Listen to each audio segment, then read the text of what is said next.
こんにちは、あつです。今回はスペシャルゲストに来ていただいています。サマーさんです。よろしくお願いします。よろしくお願いします。サマーレインです。はい。知ってる方も多いと思うんですけど、if you could introduce yourself quick. That'd be great. quick introductions. サマーレインと申します。以前10年ほど日本に住んでいて、英語講師として英語を教えていましたが、YouTube チャンネルとかいろんな本を出したりして、現在スタンフォード大学院で博士課程をやっているところです。はい、5年目ですが。はい。で、YouTube チャンネル、サマー先生と英会話、っていうのも一応たまにやっております。はい。よろしくお願いします。Alright, so today I wanted to ask you about listening. Listening. Yeah. So I think there are a lot of people who are struggling to improve their listening comprehension skills, and your expertise is in linguistics, and That's right. Probably in particular listening, right?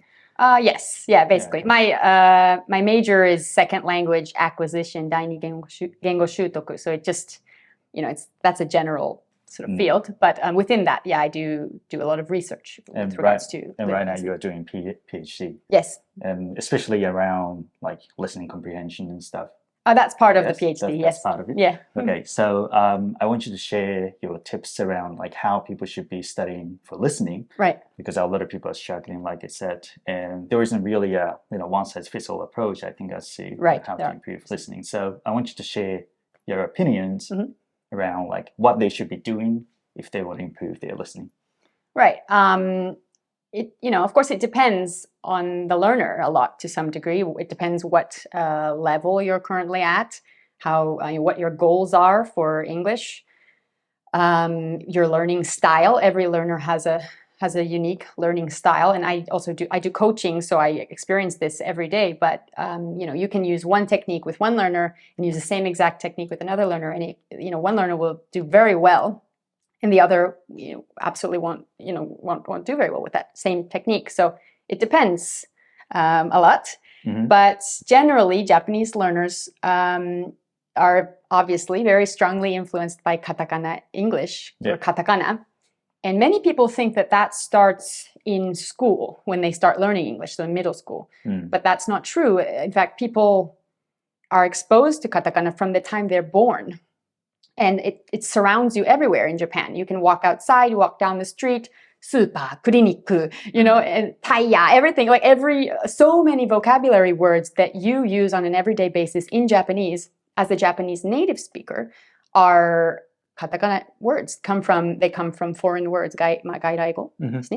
So you're influenced, obviously, by that because in your native language, you're using words that you think are English words. Sometimes they're German, French words, of course. But, you've been using those since you were born, basically, since you could begin talking. So, if someone suddenly tells you the pronunciation is different, that's not the pronunciation, then it's going to take you some effort to get used to that new, pronunciation, obviously. Right. I think the very first step is probably to start thinking about what are the sort of tokucho, what are the sometimes I have trouble thinking of English. Phonetic features of. Exactly. Yeah, good. Yeah, that's a Senmon Yoga way to put it. But the phonetic features of Japanese and what are the limitations of katakana, and what can katakana accurately and what does katakana accurately represent and what can it not accurately represent. And within that you can also think which things are necessary for me to change. Or maybe take on board with my own pronunciation, and which are not. I say that's the first step, probably to develop a better awareness of your own language in Japanese. In fact, right. Is probably the first step. So to be cognizant of the fact that there is a big difference between the phonetic system of English and Japanese, that's going to be the very first step. Yeah, you could put it that way. Yeah. And how can I actually do that? How can you take that step specifically? Yeah, it's a good question. A lot of people can do it naturally to some degree. They just begin to feel the differences, but most people I recognize are not quite aware of a lot of things. So it's good if someone teaches you these things. Obviously, that's the quickest way to go about sort of recognizing those differences rather than spending hours and hours, accumulating a lot of input and making those realizations on your own. That's possible. It's obviously faster if someone just tells you, look, here are the differences. Be aware of these. Yeah. And then... Right. But I guess, a lot of people watching this video don't really have the opportunity to learn from someone. Right. As to the difference There's between YouTube. Japanese and YouTube. Who's YouTube? Who's YouTube? Who's YouTube videos? You can watch my YouTube channel, that's okay. No, but I'm just saying, I don't, there are a few YouTubers who do phonetic videos on phonetics. And, we have this kind of small world of eikaiwa YouTubers. I think everybody does listening content sometimes. Yeah, but they're not really, specifically designed to tell the difference between English and Japanese, really, right? I think usually videos are only devoted to listening comprehension, like with no comparison with a different language. So so the person who's teaching you obviously has to have an awareness of the knowledge of the Japanese language to a good extent. Yes. Right. So they would have to be someone who is Japanese or knows Japanese or has worked and taught Japanese people, probably. So from that perspective, do you think it's more effective or more beneficial to learn from someone who knows both Japanese and English? Yes, definitely. Yes. Okay. Many people think, that they have to sort of punish themselves and, use purely English content. I think if you're at an advanced level already, it's a good move to kind of make a step in that direction and just, immerse yourself in English. Yeah. My personal view, and this is a bit controversial even within research, but is that, especially for Japanese learners, because they have so much anxiety about English. They have a lot of stress when it comes to English. And a lot of people have had a lot of negative experiences with English in English classrooms. And they, I physiologically see them become stressed when they are speaking English. That state is not good for learning. Okay, if you're stressed and your heart is beating quickly, your brain is not going to remember things. You need to be relaxed. So, and comfortable, and you need to, have some degree of confidence. Yeah. So what's going to be the next step? Then I would say would be to gain knowledge of the different attributes of the English language in more detail, probably. Things like maybe I'll say these in English. These are sort of senmon terms, but linking or liaison is what we would call elision or deletion. That's datsuraku in Japanese. So renketsu datsuraku. Things like flap T. You don't have a term for this, but attributes of connected speech is what they're usually called.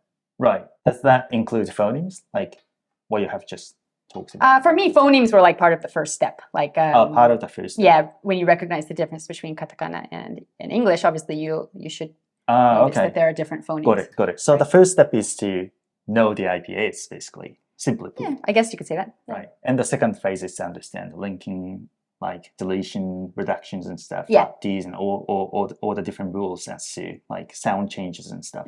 Yeah, those are going to happen on a sentence level. So phonemes happen on a word level. And then these sort of things, which I call in my books and things, onsei henka is what I call like term than that. But they happen on a sentence level generally. And then also on a sort of both on a word and a sentence level, there's kyosei accent or kyojaku accent. It depends what stress, right? Yeah, stress. So that's another really, really important part of listening, everybody, and nobody knows much about it. Kyojaku accent, kyosei accent is also very important. Okay, so to me, the first two steps sound to be more related to pronunciation. So basically, you're telling me that listening comprehension skills has a correlation with the ability to be able to pronounce things correctly. Well, there's no doubt that if you can pronounce things, you're much more likely to be able to hear and understand them. But I don't necessarily think you have to be able to pronounce things in order to hear and understand them. So, you could have a very strong katakana eigo, accent, and you could understand English very, very well. And I do know quite a lot of people who survive in, living in the US or other countries. But not the other way around. You mean people that have a great pronunciation and can't listen? You're right. So there's less people like that. So, I mean, that shows us that, if you can pronounce these things to some degree, that will improve your ability to hear and understand them, of course. Right. Yeah. Okay. So once you've learned phonetics or like what's the other term for linking and stuff? Connected speech, like different, yeah. Okay. And once you've learned that, what should they be doing? Like, should they just keep listening or? Yeah, then you just have to. So, I mean, the first step would be like gaining the knowledge, right? And then at the same time of gaining the knowledge, you should also be exposed to plenty of examples of that and be seeing that knowledge used in, real contexts. But then, of course, once you've gained, what you've developed your knowledge to some degree, then you need to you need to get used to hearing those things in context. So just because you possess the knowledge does not mean that you will be able to hear them. So you need to, and things like linking, that sort of, for example, they happen in there's so many different possibilities for them. And there's lots of things like that. So yeah, the next step is to get used to hearing them in context. Right. Yeah, listen a lot. Okay, so to summarize what we've talked about so far, the first step is phonetics, the second step is connected speech, and the third step is? Probably listening a lot, practicing your listening skills, getting used to hearing those phonetics and connected speech sounds. Yeah. Is that all they have to do, or is there anything else that they've got to be consciously doing? Well, if you want to take it one step further, you could obviously imitate the sounds that you're hearing. Sometimes that's hard because you won't, by yourself, you might not know if you're accurately imitating them or not. But I don't think it's necessary to be completely accurate when you're imitating. I think the most important thing is, for listening anyway, is that you develop an awareness or a deeper awareness of those sounds. So by imitating them, I think you're basically actively using the knowledge. You're not just passively listening to it. You're actively using it. So, yeah, I would suggest imitating, maybe shadowing. Do you do shadowing? I do. You do? But not as a way to really imitate. Okay. But as a way to identify points where you can't really listen. Oh, okay. Interesting. So you have like a specific use for it. Shadowing is not for everyone. Let's put it that way. It's hard to shadow. Even I can't really shadow native English. It's hard. So I mean, I don't really recommend shadowing. I would say like repeating is better. Like having some kind of pause is good. To allow yourself time to imitate that. Otherwise, you can't even keep up. But yeah, so repeating practice, I would recommend that really strongly. And again, it doesn't have to be totally accurate. Do they have to just imitate, or do they have to be thinking about something? I think you can't really imitate, 聞こえたまま忠実に真似することだと思います。To try your best to do it the same way that the speaker is doing it. And that includes 強制 accent and intonation. People tend to forget these things, intonation especially. So if the person says, I don't know, hey, how's it going? Imitate those intonation pairs. Hey, how's it going? This is a native, that's how natives will say. Well, I mean, there's a lot of different intonation patterns, but you know what I'm saying? I ask my students to actively imitate intonation also, because that is really what drives your English to sound, really good, when you can imitate intonation. ってことは、じゃあ。ってことは、there are 4 steps in my 4 steps.